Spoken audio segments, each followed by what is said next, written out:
Hello and welcome to our extended disc mini webinar. As part of our sales capacity assessment suite series, which is now our fall series. And from here on out, instead of me saying sales capacity assessment, you'll just hear me say SCA just to make it easy. We're going to focus on one of the reports that fall under the SCA suite of tools, and that specifically is the Excuse Index report. My name is Christina Bowser, and I'm the training director here at Extended Disc. And joining me today is my colleague, Markku Kaupinen, president of Extended Disc. Hi, Markku. Hi, Christina. Nice to see you again. Always. So we, as always, will record this.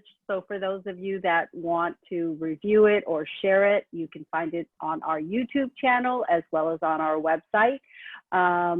We usually do not have time to take questions live on air, but we encourage and are happy to answer them if you just put them in the Q&A section. Whatever we aren't able to answer live, I promise you we'll follow up with you after the session. All right, so anything I missed, Markku? I think you got it all covered. Good job. Okay, sounds good. Let's get started. So the Excuse Index report, I know is one of Markku's favorite. We all have our own personal favorites, but I know this is one of Markku's personal favorite. So tell us a little bit about the sales capacity assessment and just kind of where Excuse Index report falls into it. Yes, absolutely. And okay, let's call it SCA to make it a little bit easier for everybody.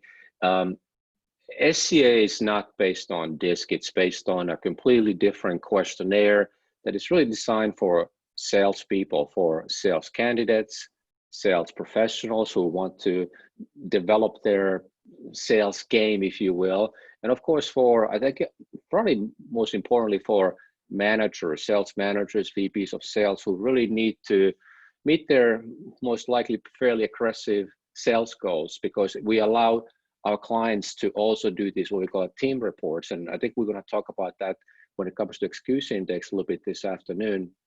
But so it's not based on DISC, but some of the things are still similar because everything is still on our Things assessment platform. So if you are using our DISC assessments, you are able to have SCA in one place, and we have some connections that seamlessly take the SCA results to the DISC reports. You can really understand not only where a salesperson is in terms of their competencies, but how they are hardwired for selling and how we can really develop them and make better hiring decisions, etc. But one other thing is that, and people always like this about Extended Disc, is that you only need to ask the person complete the questionnaire one time, and same applies with SCA. Once a candidate or existing sales professional completes the questionnaire, we're able to do all of these different kinds of assessment reports without having to ask the person to complete a questionnaire again. And probably more importantly, you only pay one fee. But it is really for salespeople. This looks at, from a hiring standpoint, is this a person that has the competencies, the sales mindsets, and do they have a low excuse index that we want to hire them to be added to our sales team? And then when we hire them, how do we develop them? What are the competencies we need to improve upon, and how they fit into our bigger picture of our sales team, and what are the kind of things we need to do in terms of coaching and accountability?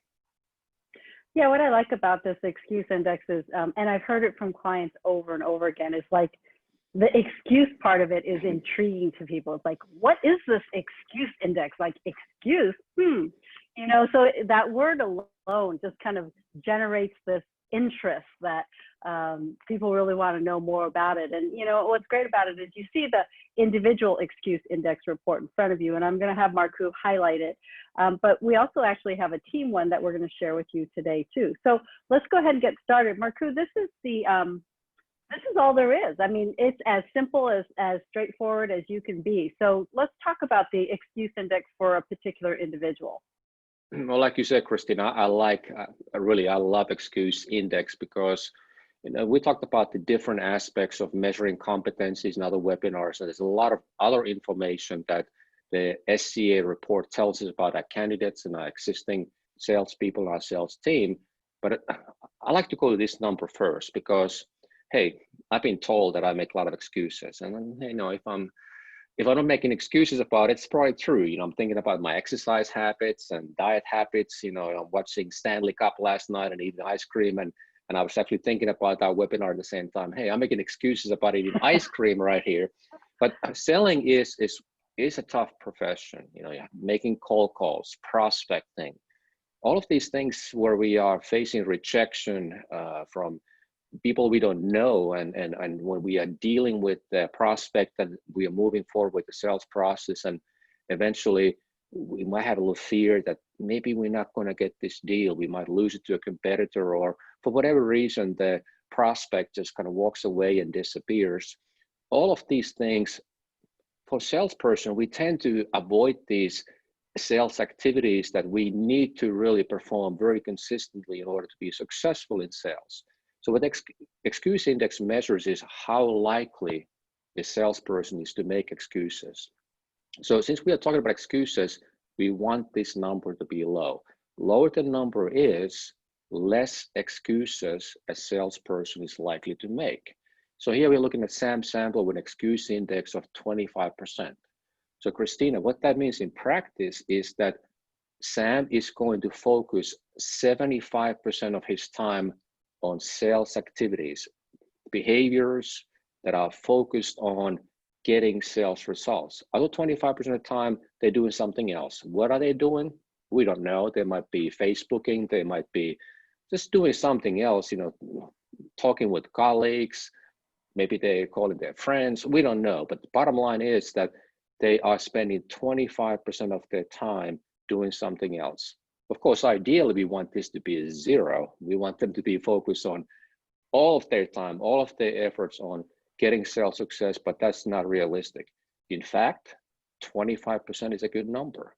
And the reason for that is, that statement is that the average number is 35%. So average salesperson spends 65% of their time on sales activities and the 35% on something else. Of course, we see numbers that are much, much higher. And if you are a sales manager, you own a business, you're trying to achieve those goals that you have set for you or need to achieve, obviously you want this number to be quite low. Yeah, and so for me, you know, I don't work directly with sales professionals, typically like a lot of our sales consultants, our clients here. But what they tell me is, you know, in the beginning, they read it through and, you know, it helps them understand what the number means. But after a while, they're like, I just flip to the page, look at the number, and I'm good to go. You know, and it's like, they get it, right? It's very intuitive. It is, and that's why I like this so much, because this is the first number I tend to focus on, because it gives me the big picture. You know, there's so much other information that the SCA provides, but this gives me the starting point for understanding what all the different competencies and sales mindsets really mean. Because when it comes to sales behaviors and sales focus, I want somebody who's not going to make excuses, and they are determined to achieve those results that we hope they will achieve. And also what's great is, you know, with all the SCA as a tool, it's something that if my number happens to be not as favorable as I would like to, I have the opportunity to develop that, and I can retake it again, and I can strive for a better number the next time. But it's that impetus to get me more focused on, maybe I should be focusing more on the sales process. So it's a very powerful number. Yeah. And the interesting thing with this excuse index is that when we introduced this a couple of years ago, I was thinking that, you know, this is a number that people who are salespeople, when they get the results, they're going to give you a lot of pushback. Practice has shown that people own these numbers. I mean, only when it comes to like 60, 70% numbers, people are in fact making excuses about the excuse index, which is kind of funny because they validate the whole thing. But when people get the results and say, okay, say, hey, listen, Sam, 25%, what do you think about that? People, yeah. That's accurate number. Exactly. And what's great about this, you know, this is an individual's number, but again, because we have a lot of resources that are built on the SCA tool, we are also able to present the excuse index for an entire team, which is so powerful for someone like a manager, right? That's right. So like when I'm looking at a sales team as from a perspective of having many sales people, rather than going the individual excuse index, this is where I start. I want to get the big picture of understanding what does the excuse level look like for my sales team. So like here we have a sales team. I'm looking at quickly maybe 10 or so salespeople. And frankly, I would be a little bit worried because a lot of those scores fall in that 25 to 60% range. So a lot of people, in fact, I'm kind of, but there's a kind of a cluster there right in the middle. So a lot of people are making a lot of excuses. They're not spending their time and focus on selling things. And then I can quickly kind of glance to the right, and the report will tell you what that means in practice. So you don't have to really guess more about it. Then, of course, then if I look at, let's say, M. Franklin, whose excuse index is really high, maybe somewhere around 65, 70%, then I go to Franklin's report and look at it and say, okay, let me look at all the competencies. What are the roadblocks that are creating this level of sales avoidance? Maybe they simply don't have the competencies to do well. Then of course, like we go to sales 18 that we talked about in other webinars, see how they are hardwired for sales. So then I can be very laser focused like about what do I need to do next. Maybe this person is somebody who really just needs some help. They need some coaching, some training, and I can fix this situation. Or maybe they are just not a person who really, for whatever reason, they're just not built for sales success. Yeah, and again, I'm just passing along feedback that I get from clients, but this visual picture of seeing the red, yellow, green, you don't have to know the exact percentages, but it tells you right away.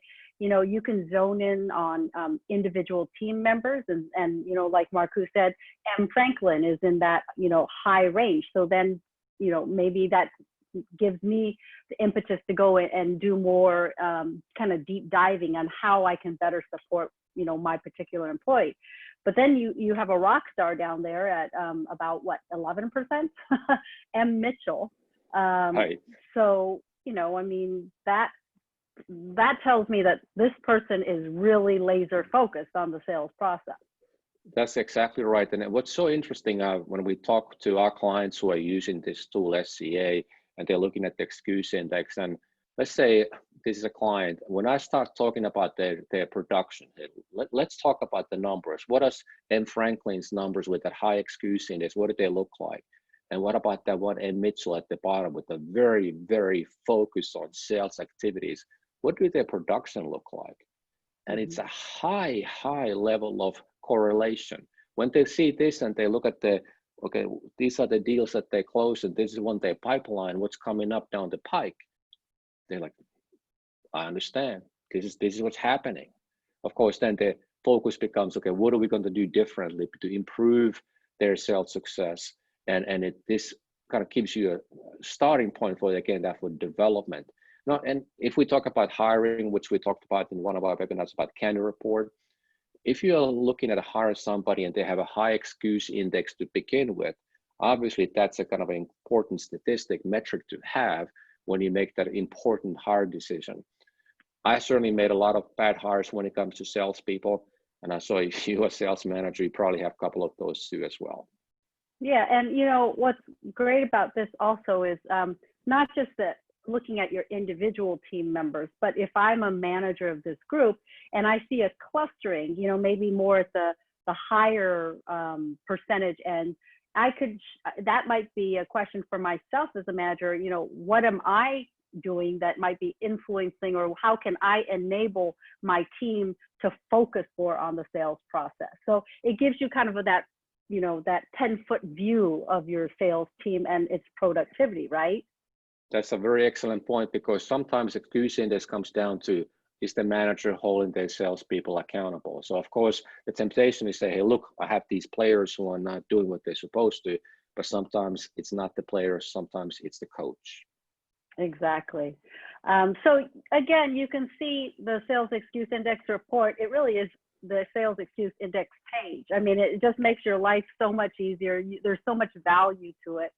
Any last thoughts about it before we wrap it up? Well, I was just encouraged with people who are intrigued by SCA, or if you're already using it and you need some help, just contact us. And if you have not, so just go to our website, extendedthis.org. You can see more information about this tool. And again, one questionnaire, you get all of these different reports, individual and team reports. And also kind of look at our next webinar coming up next Tuesday on the team competency summary. And of course, we have a DISC webinar coming up tomorrow at 3 p.m. Central Time. And as I always say, Christina, and sound like a broken record, go to our website and click on the top right-hand corner when you see the events tab. Click there, you'll see all of the upcoming webinars, excuse me. And even if you can't make the date or the time, just register, because if you register, we will send you the recording and you can listen when time is good for you. All right, thank you, Markku. Thank you all for joining us, and we'll see you next time. Bye. Thank you, all the best.